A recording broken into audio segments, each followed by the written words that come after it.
This is a 295/35/18. This is off Kyle's M2. So you got this right here. This is a big, massive tire. This is probably the biggest tire that he can run on his car. So we got these two right here. You can barely even see this little guy. Just put that guy right there. Now the next big boy, we got our 3/4 trophy truck, 40-inch, massive tire coming into the frame here. Well, look at that. Nick, where are you? Look at this thing. This thing is 40 inches tall. So this is going on the 3/4 trophy truck that Kyle's building us that we're gonna be racing. But we just wanted to show you guys the scale of this thing because it's huge. I'm 230 pounds, I'm 6'3". I know I'm kneeling down, but you can see, I mean, this thing is just massive.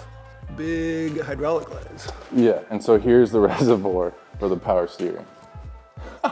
Or not the reservoir, but the distribution block for it. Wow. Yeah, it's like, it's built so over the top on everything. The team was called Team Kamikaze, and they were a rock crawling team. Okay. And they rock crawl professionally in Moab, Utah. Yeah. 4-wheel drive, regular, like a car, 4-wheel drive. And then these are the air lockers. Gotcha. They're on electronic switches because the air compressor's over there. It's just disconnected. Yeah, this is like a homemade quick disconnect steering wheel. It's fucking hilarious. It actually is pretty cool because the hub is like, it's really simple, but that's what makes it so dangerous. There's like this locking pin. Interesting. So they welded. I mean, this is what the technology was back in the day. So like you have your hub for your steering wheel. You know, you push your button in. Yeah. And it catches and then it comes back out. And now your steering wheel's locked on. Gotcha. But you could imagine if your hand accidentally hit the button and you were turning. Yeah. Or your knee hit it. Your steering wheel would pop off. It didn't take much force for you to push that. Oh, no, that's what I'm saying. It's bad news bears. So anyway, it's kind of funny we will have a quick disconnect, but you know, ours is gonna have electronics in it and shit too, probably. So then there's no clutch. It's just brake and it's gas? just automatic. So fuck the brake because you're only gonna use the gas. So interesting. So you just put it in gear there and then it's just automatic? And just like your side-by-side, nothing else. Interesting. It's the exact same. Okay. Yeah, except for all the electronic 4x4 4-wheel locker that I have on mine. That's really just cool. Right there. So I don't have to be worrying about this is actually a heater. Shifting gears. And I'm gonna 3D print adapters, and we're gonna have hoses that come through our racing seats. I'm gonna 3D print connectors that go inside of our racing suits. For heat or cooling? Yeah, for heat or cooling, yeah. While we're racing. Wow. So because it's a waste of energy and heat if it's just spraying out into the open, because this is going to be open a lot. We'll have a ceiling and that's about it. It's a windshield, but that's about it. But in order to get the heat directed to our bodies when we're in the really cold weather and it's wide open, we'll probably have the heated seats like I have in my race car. And then that will have the tube, it'll literally come through the back of your racing seat and clip inside of your suit. And then there'll be a third one, because there's 3 there, for the person that's struggling the most. Just gets it and you can jam it in your nuts or wherever you need it. Yeah, you don't warm my nuts up. But yeah, so that'll actually be pretty cool. It's gonna have headlights, turn signals, brake lights, all of it. Wow. And then in terms of like, are you gonna paint the cage or do you have any plans for like a color? That's next. It's gonna be like a textured, the same shit that you use on undercoating, a rubber paint. Okay. So I'm gonna use a rubber paint on here. Cool. And if I want, I'm thinking about doing like a 2-tone, like matte and satin, or matte and gloss. Ooh, yeah. With the that'd be nice. Textured paint, but still have it all be textured. So I don't know about that. It's a lot of extra work. But the point being, it's gonna have an undercoating on the whole thing, the tubes, just the tubes. Just to keep everything really nice and watertight. Yeah, and so rust proof and all that. Yeah, and the rocks, it's gonna help since it's rubberized. I would just want to prevent rust because this is a steel frame. Yeah. And then carbon fiber, so black, gray, that carbon fiber, satinish color. And then it's gonna be basically like a scarlet red. Here's the power steering reservoir. super cool part. It just needs some love. So I'm gonna polish this to a mirror finish. With the red accents, you know, this is probably gonna go, these are gonna go, but you get the point. Matte black, and then all the hardware. What are those two handles? What is that? That's for the brakes. That is for the brakes. That's the independent rear brakes, yeah. So, I mean, you can see it. There's no secrets there. So, right brake hooks up to there with the quick disconnects. Left rear brake hooks up to here.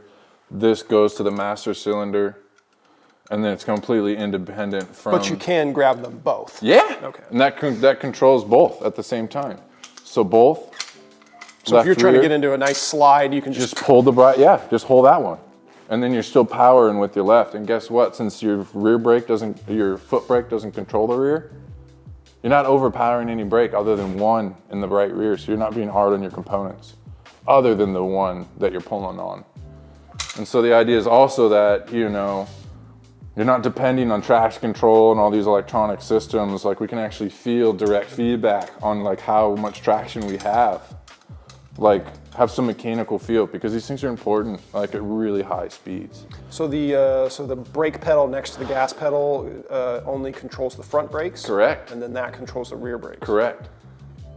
That's gonna be, dude, I'm gonna have to practice a lot in this thing. Yeah. Yeah. I've never driven anything like that. Yeah. So then the idea is too, like we talked about, we showed a video. I'm not bullshitting when we talked to you, we're gonna send that thing into the trees.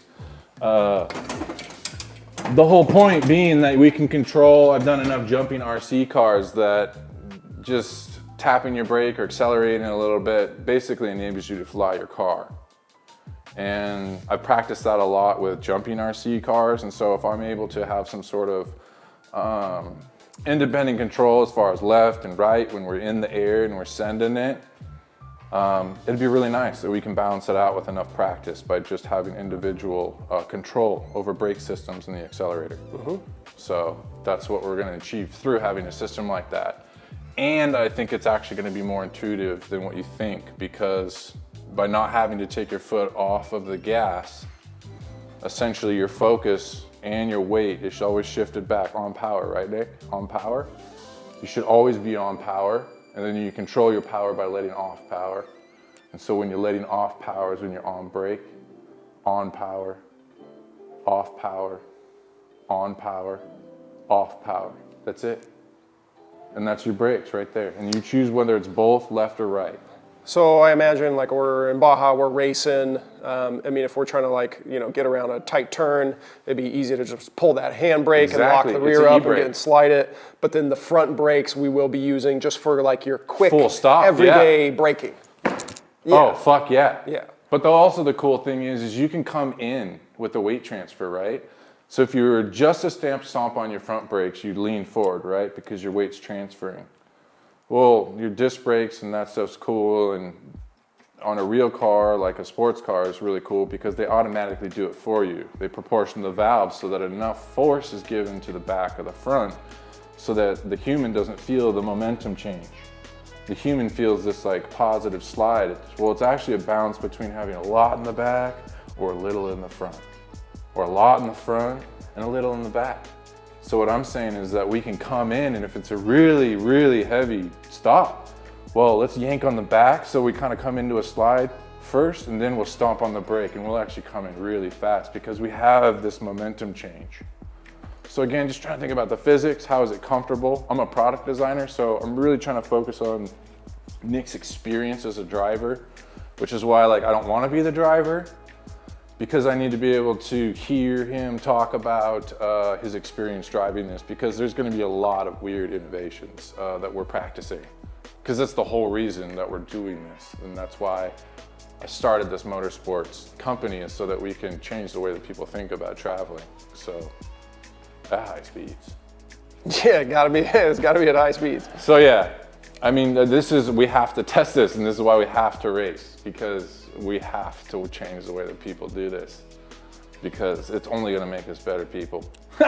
Honestly, so. For sure. That's where we're at. Really neat. Pretty cool on, dude. It's epic stuff, man. Yeah. It's really, but I mean, really check cool. out these fittings that connect to this, that handbrake. Like, I didn't have to pay for this stuff. So like, it's really nice. Oh yeah. They put money into this shit. So like, I appreciate it all. Like the brackets are shit. It's all like craftsmanship's not very good. I don't care. Yeah. I get to see the concept. It's been proven. And I get to like really hone it in. Perfect it. Exactly. Yeah, that's why it's so exciting. Was It's there- so doable. Yeah. Well, and I love how open it is too. That's one reason I love working on my side. Yeah, right? It's so accessible. It's Yeah, so open. yeah. You work on it faster. Yeah. Yeah, It's really, I really agree. cool. I agree. I like that. Did this have seats in it when it came? Yeah, some Corbos from like the 90s. Do you have those downstairs? Yeah, they're out back. Nice. They're in the trash. So you're gonna get some seats for this? Yeah, I'm buying you your own racing seat and all. It's in the budget. Yeah, dude, I've thought about this. It's 2 different size racing seats. The driver probably I'm a big boy versus bigger buns. Yeah, just bigger Kyle's buns. tall, but he's kind of lean, Slim dude, yeah. lean and mean. But that point being the case, I'm planning ahead in the biggest sense that I've got to figure out what Nick's going to be at weight probably like 8 months from now, because he's been working hard too, and I can already tell he's losing weight. So we're both trying to do that, because the cheapest way to make a vehicle light is to make yourself light. So that's what we're focusing on. But also, I have to get Nick's measurements, because he's going to have his own driver's seat, and then I'll get my measurements because I'll have my own passenger seat. And then I'll do my trick stuff like I did in my M2 Coupe, where I put the heat sensors and stuff inside of the seats. So I'll blow apart our seats after we buy them, and then I'll put some heated seats out of there, or inside of that. So if it's really cold, we'll be good.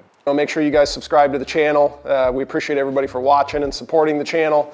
We're just trying to bring this really cool content and experiences to everybody. But like, I'll have to find donor seats for that, because I only got 1 seat left that has the heat in it. And then our steering wheel, I'll have to do, I can get anyone I want, which is great because I'll be able to save money by probably buying one that's on clearance. But that's super trick, but it's for like a fucking 1984 Buick. Cool. You know, it doesn't matter because I'll just make the hub that. Yeah. So I'll be able to get something really nice for hopefully, pennies on the dollar. And then we'll spend our money where it has to be spent. So FIA mounting brackets, I'll cut these off. This is the frame itself, super dope. So cut these rails off, put the FIA rails on there, put the FIA rated seats, seat belts, and then our dash will all be digital, like a regular spacecraft would be for NASA. And just, like communication and like, what is it, the maps, and I don't really know how all that works. So our with central Baja. screen will be that, and then I've also got something else in the works with the company in Olympia that we're gonna try to work with as well. And we're gonna have what hopefully is the world's first haptic feedback sound system. So subwoofers under our seats, no speakers, and 7.1 surround in our ears. And we'll be talking, and we'll have navigation, everything live. And then we're actually gonna try to have music playing to keep our heart rates low on these really long races. And then basically all the safety stuff overrides any of the music. And even when we turn our music down, the bass will be up in our butts, and so we'll actually be feeling this music as we're going. We can still listen to the vehicle because we have our helmets on that are sound deadening. So we're gonna try to create, it's almost like you're in a movie theater, or if you're in like your Sim Racer would be a great one. Sim Racer has speakers in your seat sometimes. We've already got speakers in our helmets when we're racing. We even have our driving coach that communicates through our helmets. So I already have that technology. I'm just gonna use that in my race car in this, and I'm gonna add the other element of a really lightweight, small subwoofer under the seats, carbon fiber box, everything. So Super an cool. audio company is gonna help us develop that technology. So Awesome. that'll be sick. And the drive shafts and everything are all Oh, good dude, and they're- solid. They actually were just serviced. If you look up the ass of it in the back here, she's all brand new. Oh yeah. Transmission is actually, like way down there. Look up there. To the business. Oh, Yeah. Look at the business. So the things that are hidden just get better. So that's what I found with this thing. And there's no like weird leaks or. Well, no, not at all. Because I'm replacing everything that would leak with my own hoses and stuff that I'm making. Yeah. I've already got a lot of the fuel system made and done over there in a box. Yeah, to somebody like me, this looks like a very daunting, kind of scary project. But to Kyle, this is the kind of stuff he loves, man. This is what he thrives on. Yeah, for sure. It's to be honest, pretty amazing. This is the first time in my professional career that I've ever, since I was a child, I always wanted to be a car designer. And I ended up not chasing that path because I met a car designer in person. I met the designer of the 350Z at Nissan Design America. And super cool dude, really inspiring. But he wasn't in office, and you know, he had the office life. And I found kind of recently, in recent years, that something really helps me battle my depression is working with my hands and completing the design process, be it actually making the things that I'm thinking about all the time. So this is the first time in my career I've had this lifelong dream of designing my own vehicle. Well, I have an investor, and he said it was okay that I design this vehicle before I build it. So I actually got to design my first vehicle. This is what I'm starting with, so yes, there are limitations, but you could see that I'm kind of starting from scratch here. Somebody put in thousands of hours of work already, and I'm blessed to be able to start from here, but I'm gonna design my own car from scratch and bring it to fruition here. So I've been wanting to do that my whole life. And so it's kind of an unreal experience to be able to like draw my own thing. And like one of my best friends gets to like drive it. And yeah, dude, it's so cool. Pretty, yeah. So I've been working on this a long time, and like it's not at all what I thought it would be because, you know, I'm not kidding. You know, you walk into an office like that, the guy at Nissan Design America, purposely not remembering his name is because like they have, you know, fish swimming under the floor, their floors are glass, the walls are concrete. Like it is what it is. Like if you're a kid and you dream about that shit, like that's real. It's real, it's out there. Yeah. But there's only one of them. It's the one kid, the one guy at the time, he was in his 30s. And it's just him in that room. Yeah. He is absolutely like talented and gifted. Well, if you're not there right now, working for that company and you're not in it, there's other ways to get there. And like, that's kind of what I figured out. Yeah. It's like, you could design it, but it might not be a Nissan. It might not be the BMW. Maybe if it's your own. Well, then it can't be, you know, the Ferrari or whatever you think it is. This is what it is. So I'm gonna make it feel like, you know, something that shouldn't even exist. Yeah. It's really cool. Very, very innovative. Yeah, I'm very inspired. And I fucked this up one time for somebody. And I said I was gonna build a Sprinter for him. And I started my first company, like, we're coming on 10 years now. So it's like, I really fucked that up, and I feel like I let that person down. And they had a big budget, and that was like a lot of money to me. I can tell you now, this budget's smaller than that one, but it's a bigger project, and I'm even more confident that I'm gonna deliver because sometimes it just takes a little bit longer to figure out if you're ready or not. And But you've also learned a lot along the way too. Yeah. You know? That was a long time ago for sure. So your skill and your experience has come a long way. Yeah, and I think the biggest thing now is that there's a lot of people supporting me along this journey. So it's harder to let the little hiccups like hold you back because there's people that actually, really, like you yourself, believe in me. So you feel like there's more people like pushing you along. Yeah. And that feels great, which also in turn helps me along the process. Yeah. So. And somebody that believes in you besides the dollar number that could be at the end of something crazy like this. Because there is no immediate financial gain from this. It's all what people get out of it. That's it. Yeah. So. Yeah, the experience, the passion, the mindset. Yeah. You know, it takes all a certain mindset to be able to do something like this. And this is kind of just where we're starting and who knows where we're going to go, man. Like I said, I've got a lot of confidence in Kyle. I mean, he just does amazing stuff. Don't discredit yourself. Yeah, I just want to drive. Well, that's 50%. If you take me along and just let me drive, that's 50% of the equation. So. I'm a happy guy.